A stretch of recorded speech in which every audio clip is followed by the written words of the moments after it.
अक्रूर जी महाराज रास्ते भर सोचते जा रहे हैं, कहीं पूतना, अघासुर, बकासुर, धेनुकासुर जैसे राक्षसों की तरह ठाकुर जी मथुरा से आया हुआ एक राक्षस जान के मुझे भी तो मार तो नहीं देंगे, मैं सब बालक और तुम वो कहीं ना जान दे। और ठाकुर जी ऐसे मैया को पीछे करने लगे, उतरने लगे गोद से। मैया के लाला ऐसे ना करो, करे तू आज, मैं तो यूं कह रही हूं मैं कैसे रहूंगी तेरे बिना। मैया ऐसी कोई बात ना है, 2 दिन की तो बात है, मैया जान दे मुझे।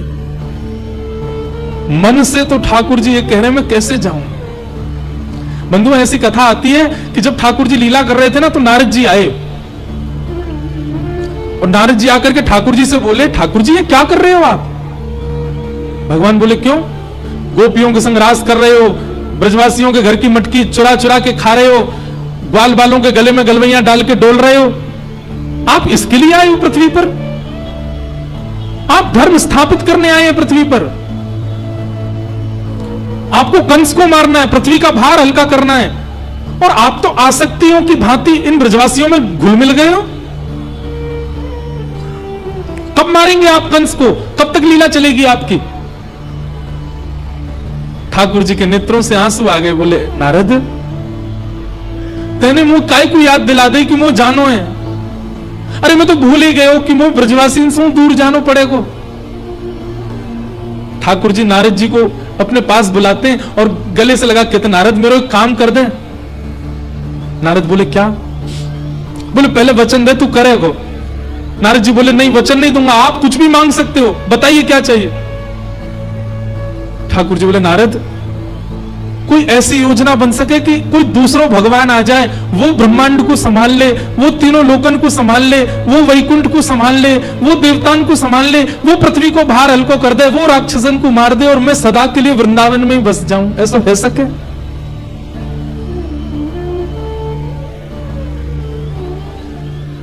नारद जी थोड़े दूर खड़े हो गए, बोले आप सच में परब्रह्म ही हो ना। पहले इंद्र को मान हुआ, फिर ब्रह्मा की बुद्धि घूम गई, मुझे लगता है आज मुझे भी ऐसा लग रहा है कि आप भगवान नहीं हो। निर्गुण निराकार निरीह सबको मुक्त करने वाला आज आसक्ति में क्यों दिख रहा है मुझे। ठाकुर जी रुदन करने लगे, बोले कोई उपचार नहीं है ना नारद, कोई और भगवान नहीं आ सकता ना, मुझे ही जाना पड़ेगा ना। नारद वो दूर देख मधुमंगल घूम रहा है ना, को देखो, ये गैया भी ना पता है नंद बाबा के, बोले लाला शाम को समय होवे दूध काढ़वे को, तूने गौशाला में घुमाए कर। बोले क्यों बाबा, बोले क्योंकि तू गैयान के सामने तो घूमे आवे तो गैया प्रेम से दूध दे दे, नहीं तो कई गैया तो दूध ही नहीं दे। क्यों, आज कृष्ण नहीं दिखे हमको। संसार के लोग संसार के लिए जीते हैं, पर ब्रजवासी मेरे लिए जीते हैं। नारद मैं कैसे जाऊं इनको छोड़ करके। देख लो ना, कुछ हो सके तो कोई और भगवान आ जाए, उसको तुम भगवान, मैं अपनी पदवी त्याग दूंगा, वैकुंठ छोड़ दूंगा, लक्ष्मी जी से कहना क्षमा कर दे मुझको, अब मैं वापस नहीं आ पाऊंगा, मैं सदा ब्रज में बस जाऊं, इन ब्रजवासियों के बीच, गोपियों के बीच, यशोदा मैया की गोद में सदा रहने का मेरा मन है। सच बताऊं नारद, वैकुंठ से भी ज्यादा सुख है वृंदावन में।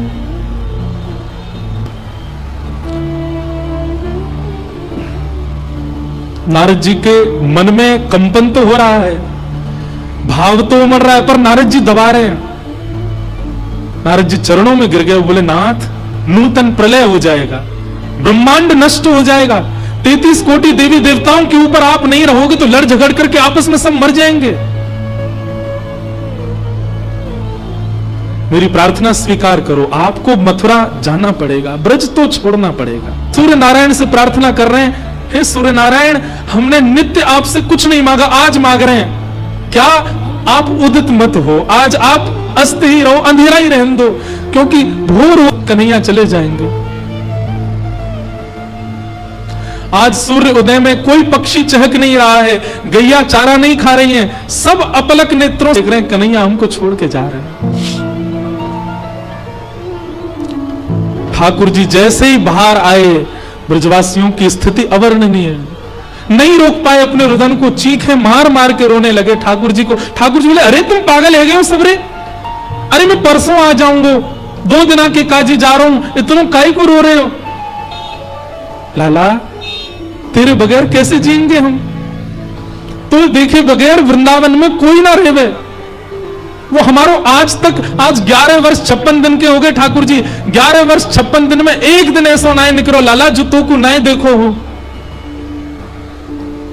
कैसे रहेंगे हम 2 दिन? कई ग्वाला तो ठाकुर जी की गोद में चढ़ जाते हैं। ठाकुर जी कह रहे अरे मुझे छोड़ तो दे, न जान तो दे। बोले लाला मैं यहां हमारे गले लग रहा हूं कि तू 2 दिना के काजी जा रहा हो और कहीं तेरे विरह में मेरे प्राण निकल गए तो फिर अंतिम समय गले भी नहीं लग पाऊंगा, हमारे आज ही लग रहा हूं लाला। अरे ऐसे काहे को बोले? मैं आऊंगा ना, परसों मिलूंगा तो ते।